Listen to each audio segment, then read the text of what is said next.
try and make a wraparound on this bottom lane. He doesn't know if there's a single ward. He's moving around the tri-brush. This is incredibly creative. Now Crisp, he's going forward with a flash of his own. JackeyLove already taking some damage onto Missing. He's so low, and that's first blood picked up by Kanavi. A 5-head play to pick up the first kill of the game in this best-of-3 series. And now Pays is on the run as well. Another Comet Spear connects. They're waiting for Crisp's cooldowns to come back up. Shun is here underneath the turret as well. It will not be any more kills, as they will be able to defend themselves underneath their tier 1. Those timers could not be maybe not be available for the next grub timer. As here comes 369 coming in with the unstoppable onslaught, immediately finding Missing, perfectly timed, perfectly sniped out, and Kanavi will land the final blow. It's 2-0. Hell, even Chris could just find the ignite. It's coming up in a few seconds.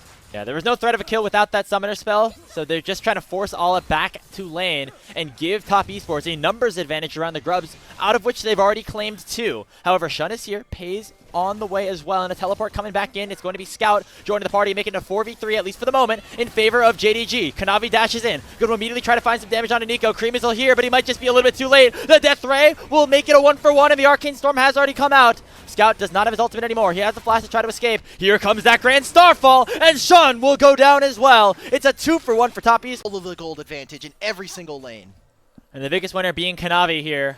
And remember, this is him playing against his old team and doing pretty well so far. Here comes the response from JDG. They're going on to Cream with Scout and Missing. Nice to see use Pop Blossom. And of course, the rest of the damage from Scout will get them back. Maybe they try to set up a dive onto Scout. As soon as that dragon comes down, I mean, you have the Grand Starfall. Whoa. That's a visual. Thank you to our observers. Great vision toggle from them.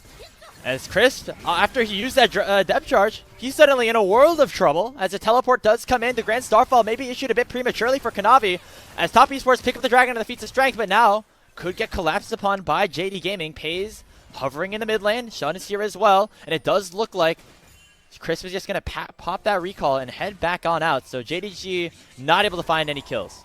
All right, 369 will not be able to get to this fight in time. So there should be a numbers advantage for the time being. Cream is also cut away from his team. He really needs an escort. I feel like Top Esports playing a little too fast here. They need to back off, reconnect with the team. Cream's going to try to come in with the Arcane Storm. Shun does secure the Herald, but the Pop Blossom goes out from Missing, and already it is Scout that gets singled out and dies with his flash still on cooldown. Pays the flash for the wall. Shun does as well, and Top Esports get 1 kill in. Certainly for me, no flash or Shun on or Pays. That's absolutely insane. I think that is very, very good for them.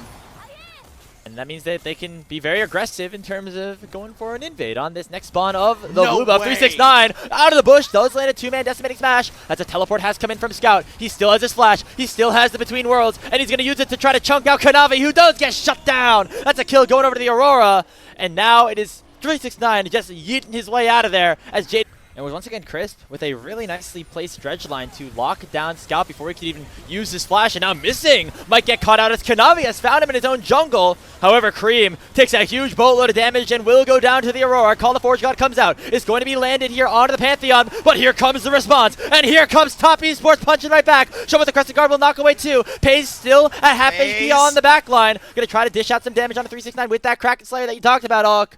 But it's not enough to take down this big, beefy Scion. Blossom and 5 before Alla with the Call of the Forge God. Just give yourself a little bit of time. Now that you're missing out ways, you need to engage. And as soon as those cooldowns are up, there goes Missing, and there goes JDG. Already a 2-for-1 trade, and a knockup comes to run a Kanavi. JD Gaming winning out of the team fight, and now JackeyLove and 369 are forced to run for the hills. What a play. Started off by Missing and followed up by the rest of JD Gaming, as they will deny the soul point unless a miracle steal comes through. All right, Jackie, let's see that arrow. Guma got benched for less. They're not going to get the dragon. They're going to stop this, JD Gaming. They're going to try and pull this one out. Mid-prio being gained by Kaisa. Great team fight coming in from Jindong. Just having the wherewithal. Just let's play a little bit patiently. We can slow the game down here. Scout and Missing just doing so. Looking now, 2 items completed for Cream and Kanavi and for 369. Your main carries are on defensive itemizations. We'll see if that means anything here. There's no spell shielded out for JackeyLove yet, and that means he can potentially get singled out. Missing with the Pop Blossom will only land onto 1. We're on the other side of the fight. It's Kanavi taking down Shun. Dash forward from Alla, but not able to find a knockup. Now 369 still very beefy up in this front line, and he will be able to provide enough space to take Alla down. All right. The entirety of JDG just feels a very much try to trade on the map, get a turret for themselves, see if they can get a little bit of global gold, and bounce back in this game maybe later on. But a big win there for Top Esports overall. Remember, the gold is even now. 2,500 back in their favor, plus that Thornbound Otacon. That's going to provide even more experience, even more of those Spirit Petals, and of course, that extra effect on takedowns.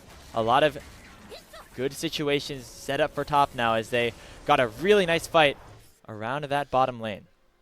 Ion, and then you just have all of this backline damage from Victor and Varus. This feels impossible for JDG, and they need to be very creative with how they get into fights.